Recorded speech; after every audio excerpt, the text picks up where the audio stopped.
Olá, seja bem-vindo, seja bem-vinda a mais um vídeo da série Estudando a Bíblia. Você deve estar se perguntando, mas por que eu preciso estudar a Bíblia? Bom, se você é cristão, é um bom motivo para você estudar a Bíblia. Se você tem a pretensão, de cumprir a vontade de Deus, minimamente você precisa saber qual é a vontade de Deus. A Bíblia é um livro fantástico, fascinante, riquíssimo em detalhes. Não precisa ser uma coisa chata você estudar a Bíblia, não é coisa de gente fanática, não é coisa de gente bitolada, está muito longe disso. Um livro, ele precisa saber, Você precisa conhecer quais são as características dele para poder apreciar melhor. Então, quando eu pego um livro para ler, eu vou saber qual é o assunto, quem é o autor, que época que ele foi escrito, que finalidade, que esse livro foi composto, por que esse autor escreveu esse livro. A Bíblia não é diferente, é uma coleção de livros, uma coleção fascinante. Vamos tirar aquela ideia de coisa chata, aquele livro de capa preta, que todo mundo carrega debaixo do braço, poucas pessoas leem, e das que leem, pouquíssimas entendem o que estão lendo. É muito simples, não tem nada de complexo, precisa de paciência e dedicação. Então, antes da gente entrar em detalhes, vamos dar um voo panorâmico sobre a Bíblia. Basicamente, a Bíblia tem duas coleções: Antigo Testamento e Novo Testamento. Algumas pessoas também dizem Antiga Aliança, Nova Aliança, a gosto do freguês. Isso não é problema. Ela é dividida numa parte antiga e de uma parte nova. Começo é isso. Tá, vamos olhar o Antigo Testamento, o que ela contém, Deixa eu até separar o livro. Depende. Mas como? Bíblia não é tudo igual? Não é tudo igual. Tem diversas traduções e temos basicamente dois tipos: a Bíblia da Igreja Protestante e a Bíblia da Igreja Católica. Oh, mas Bíblia não é tudo igual? Não, não é. Mas que diferença tem? Na Bíblia Católica, no Concílio de Trento, mais ou menos no século XVI, se determinou que o Antigo Testamento teria 46 livros. Oxe, quanto a Bíblia Protestante, quantos livros tem? 39. Ela segue o cânone hebraico. Ué, mas a Bíblia Católica tem mais? Tem. Tem 7 livros a mais. Quais são esses 7 livros? Tobias, Judite, primeiro e segundo Macabeus, Sabedoria de Salomão, Eclesiástico e Baruque.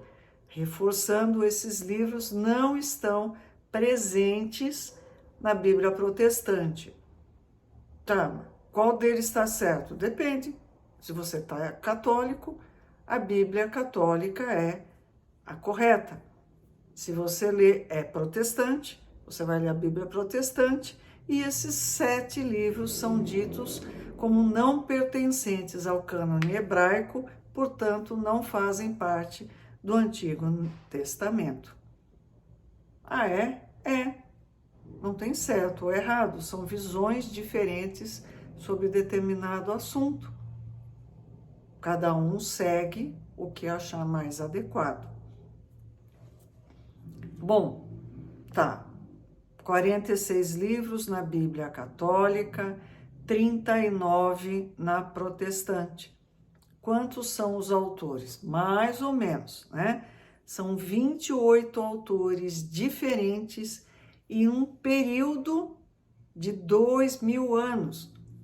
Entenda assim, a Bíblia não foi alguém que sentou e escreveu de Gênesis a Apocalipse sem parar. Não é assim. Só o Antigo Testamento abarca um período de 2000 anos. Você imagine você pegar uma coisa escrita hoje, no ano de 2024, e aquilo que foi escrito no ano 24 depois de Cristo. Tem diferença. As pessoas eram diferentes. 2000 anos é tempo pra caramba. Hoje em dia, com a velocidade da internet, a cultura digital, etc., 2 anos já seriam muita diferença. Imagine 2000 anos. Portanto, não queira ler todo o Antigo Testamento achando que foi só um único autor e que aquilo lá foi escrito numa sentada só. Não. Ele abarca um período de cerca de 2000 anos. Por quê? A gente não pode ser radical? Não, é isso, é aquilo. Tem teólogos que se dedicam a estudar a vida inteira determinados assuntos e eles não chegam a uma conclusão. Quem sou eu na fila do pão para poder dizer categoricamente é isso ou é aquilo? Não. E a gente sabe que o conhecimento, o estudo, ele vai se transformando com o passar dos anos. O que era correto há 10 anos, há 50 anos, hoje passou por transformação. É assim que é a vida. É só você pensar como é que era a cultura da humanidade antes do celular e depois, e você vai ter uma ideia que isso não abarca um período de 2000 anos, nem 50. Imagine 2000 anos, o que mudou. Então, Antigo Testamento, 46 livros na Bíblia Católica, 39 na Bíblia Protestante. Bom, agora essa é a parte do Antigo Testamento. E a parte do Novo Testamento, aí é um pouquinho mais suave. São 27 livros com 9 autores diferentes. Lembra que no Antigo Testamento nós temos 28 autores diferentes, tá? Bom, esqueci de falar para vocês que no Antigo Testamento nós temos 3 tipos de livros: livros históricos, livros poéticos e livros proféticos. Bom, não precisa ser nenhum gênio para entender que livro histórico vai falar de história. Já estou entendendo a Bíblia. Livros poéticos vai ser sobre poesia. E livros proféticos vão ser pessoas falando em nome de Deus e, eventualmente, falando sobre coisas que vão acontecer. Bom, Antigo Testamento, quais são os livros históricos? Gênesis, Êxodo, Levítico, Números, Deuteronômio, Josué, Juízes, Rute, 1 Samuel, 2 Samuel, 1 Reis, 2 Reis, Crônicas 1 e 2, Esdras, Neemias e Esté. Livros históricos, portanto, vão falar de história. Livros poéticos, Jó, Salmos, Provérbios, Eclesiastes e Cântico dos Cânticos. Obviamente que os demais são proféticos. Quais são?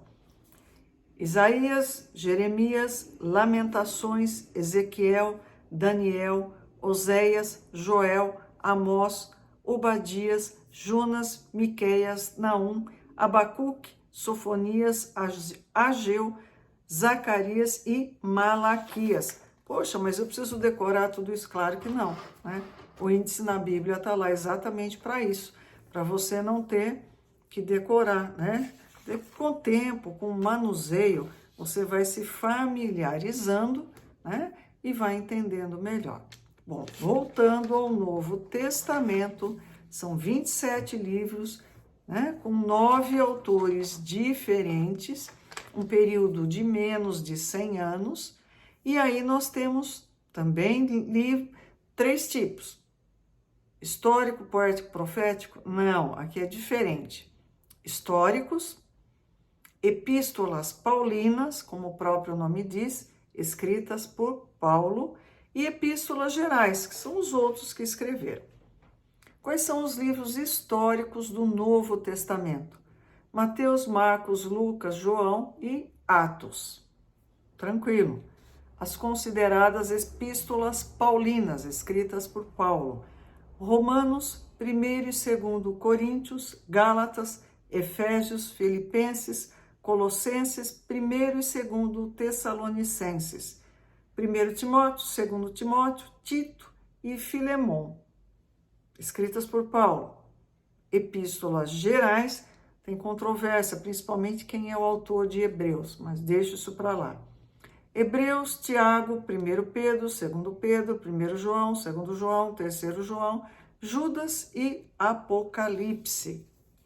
Poxa, tudo isso? É, tudo isso. E aí você querendo encontrar, né,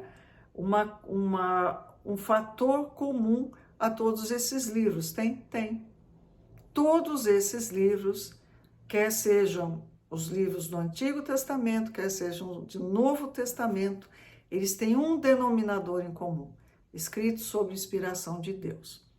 Tem gente que diz que eles foram escritos diretamente por Deus, outros que Deus inspirou os autores.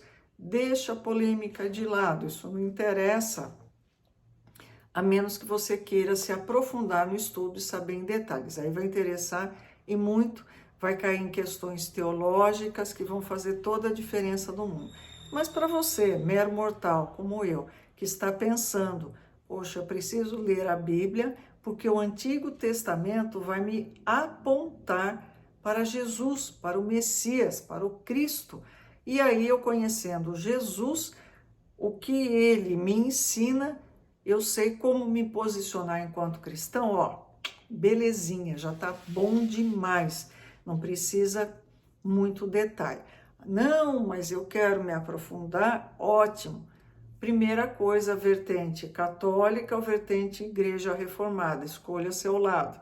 Cada um diz que tem a razão, né? Cada um, dentro da sua fundamentação de fato e de direito, tem a sua razão, a sua maneira de pensar e argumenta a favor disso, que também não dá para ficar com o pé nos dois barcos. Escolha um lado e vá, seja feliz, né? Mas o essencial é, Antigo Testamento aponta para o Messias. Jesus, o Messias prometido, vai me apontar para Deus, como eu me relaciono com Deus, como eu pretendo cumprir a vontade de Deus. Então, é isso que a gente vai ver de maneira voo panorâmico, a 200 por hora, sem detalhes. Eu vou dizer assim, olha, o Brasil tem 5 regiões, Norte, Nordeste, Centro-Oeste, Sul, Sudeste. Isso não vai me dizer do Brasil, mas eu já sei, opa, lá aqui então começo a formar um desenho geral. E é essa a ideia do vídeo, que você tenha noções gerais, porque depois sinto muito em informar que o trabalho árduo, difícil de se sentar, estudar, meditar e colocar em prática é de cada um. Até o próximo vídeo. Muito obrigada.